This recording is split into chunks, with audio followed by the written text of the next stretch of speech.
Hello everyone, this is Defense Politics Asia, and this is the summary for the day of 666, the day of the devil, for the 21st of December, for the Ukraine war or the special military operation in Ukraine.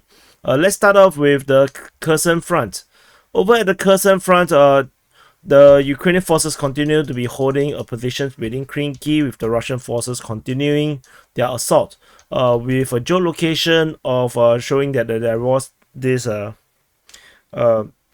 armored personnel carrier of the Russian armed forces getting hit by Ukrainian FPV drones over this position. So it does indeed show that by geolocation that the Russian forces are trying to go in as this. And there was also another airstrike over in the region west of Avdiivka, strike just west of Avdiivka. So a situation continues to be the case. So this is where the geolocation is. So the Russians indeed have entered but failed, and then they have to redraw. So situation continues to be weird. Move on to the Zaporizhzhia Front. At the Zaporizhzhia Front, we only have a report of fighting reported west of Verbove, according to the Ukrainian Defense Ministry. The Russians reported that the Ukrainian forces counterattack over at the Ropotine region. So no, that's all we got from the Avdiivka sector and the Zaporizhzhia Front. We move on. Oh, so there is something at Velika Novosibirsk sector. The Russian forces are attacking Staromayorsky, according to the Russian Defense Ministry, I think. Or is it Ukrainian? Russian Defense Ministry, correct. The York group of forces reported them hitting Ukrainian forces over at Staromayorsky. Over at the Donetsk Front, this is a Donetsk Front. There is some update regarding the situation over at Novomikhailivka. The Russian forces are attacking from the north and from the south, and maybe from the east. There is some geolocation of some Russian action on the eastern side. There is bombardment on Katarinivka. And over at the Novomikhailivka region, the Deep State UA has updated the map again.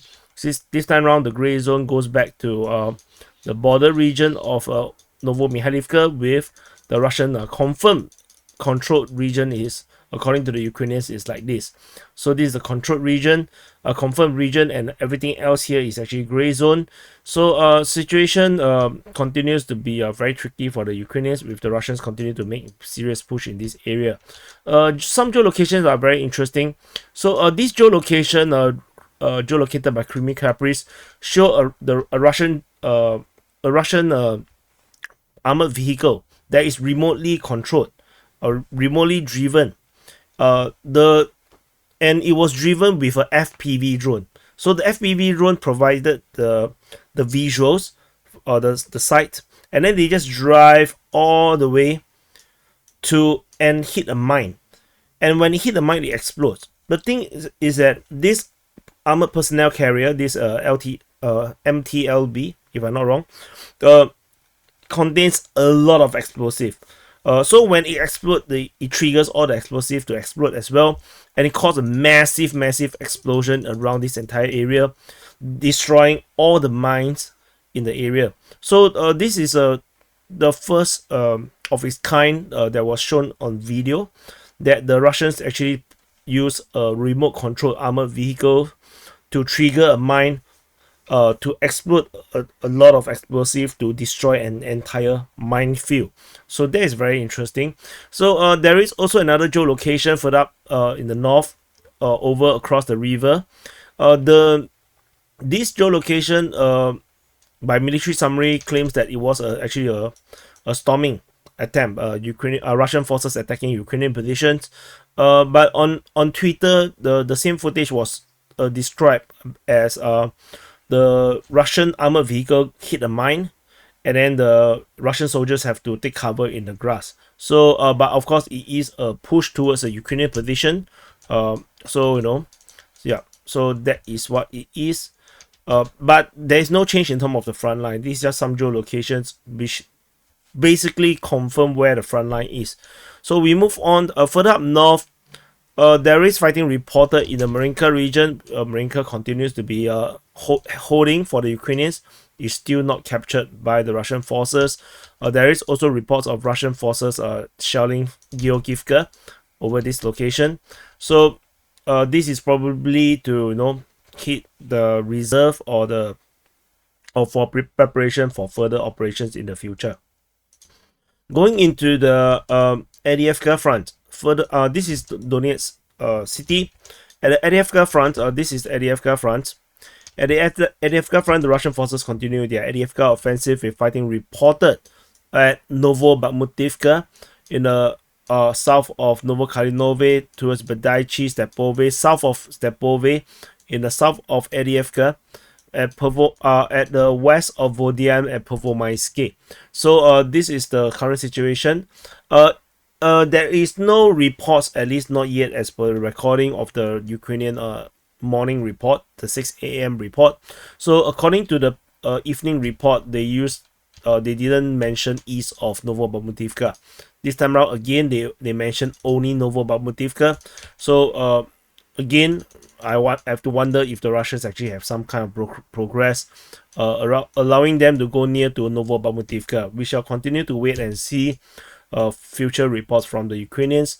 There is also another FPV drone geolocated hitting a Ukrainian mortar crew at this position. So it is that's all from the Avdiivka Front. I don't think there is any breaking like very, very significant thing. I think the main thing I think over at this front line, other than the Novobakhmutivka, is actually over in the Pervomaisky region. The Russians seems to be making some very serious push around the Vodian region, and however, we do not have much details to really get to know the detail on where the front line have changed. There is some reports coming from Ryba saying that they are heading in the direction of Netelove, which is over here. So the Russians are pushing in this direction, but yeah, it's still very hard to tell because they simply say that the Russians captured some strongholds, and it's very vague. We move on over at the New York Front. At the New York Front, there is shelling reported at Zalizne. Ukrainian forces attacking over in the Sumy region. This is a continuation of the previous attack reported the day before on the 20th. So we shall continue to wait and see how this progress. I'm not sure where the Ukrainians are actually attacking within the Sumy region. We shall wait and see. Moving on into the Bakhmut Front. So this is Bakhmut city. This is the infamous. Whoops, sorry, wrong button. I haven't slept, so it's very tiring. The Bakhmut city. And there is shelling reported at Bilohora, according to the Russian Defense Ministry. Otherwise, on the southern flank, we have the Russian forces attacking Ivanivsky, fighting in the northwestern part of Klishevka towards Klishevka, and at Andrievka. So this is the current situation over in the southern flank. In the northern flank, similar situation continues. There is fighting along the highway in the south eastern part of Bodanivka as well as Bodanivka. There is some frontline changes, just slightly. It's actually more of a gray zone. The right Deep State UA put the gray zone to look like this, showing that the Russian forces have perhaps made further raids or further advance that caused the front line to be pushed back further. However, a geolocation of Ukrainian forces at this position caused me to change the front line accordingly to show that Ukrainians indeed still have this position over this position. Yeah, this is what happened when I do not have enough sleep. I start to malfunction. So that's all from the Bakhmut Front. Over at the Siversk Front, this is Siversk Front. At the Siversk Front, the Russian forces attacked Rozdolivka, and this is the only thing that we have over at the Siversk Front. Nothing really to talk about because there's not much details about this thing. This is reported by the Russian Defense Ministry's Yoke Group of Forces Press Center. Over at the Kreminna Front, this is Kreminna. At the Kreminna Front, the Russian forces attacked near Terny, attacked Torske and within the Serebransky forestry. The Ukrainians attacked Dibrova and in the Yampolivka region. So it's still an exchange of offensive operation is still which means that they are still very, very contested. There's not much to really talk about because everything is just so in flux and the front line never changes. However, at Terny, there is this geolocation of a Leopard tank. I think this Leopard tank fighting in the east of Terny. So the Ukrainian forces have a Leopard tank around here I believe I reported this before, or maybe that's my Kievka. Can't remember. Brain is not working. But anyway, Leopard tanks are operating. So I think some of the Russian soldiers must be very excited because they want that money. Because if they destroy a Leopard tank, they actually earn a lot of money. But of course, if they fail, then they die. So live or die. Anakin Skywalker. This is Svatove Front. At the Svatove Front, the Russian forces reportedly is attacking Stemerkivka, according to the Ukrainian Defense Ministry. We don't have much information. We always have reports about fighting in the area of Stemerkivka, but usually the front line never change. Over at the Kupyansk Front, this is Kupyansk. At the Kupyansk Front, the entire eastern flank went quiet again. There's nothing reported over this eastern side. The fighting only is being reported at Sinkivka, with the Russians claiming that the Ukrainians are attacking, the Ukrainians claiming the Russians are attacking. So both sides don't want to be the aggressor. Both want to be defensive and claim to be the victim. All this victimization of themselves, claiming that themselves they are victim, it's so cowardice. No, just joking. I'm not working. My brain is off. Anyway, that's it. This is a very boring report of the day of the devil 666. And thank you for watching. Do press the like button, subscribe, and yes, I'll see you guys in the next update.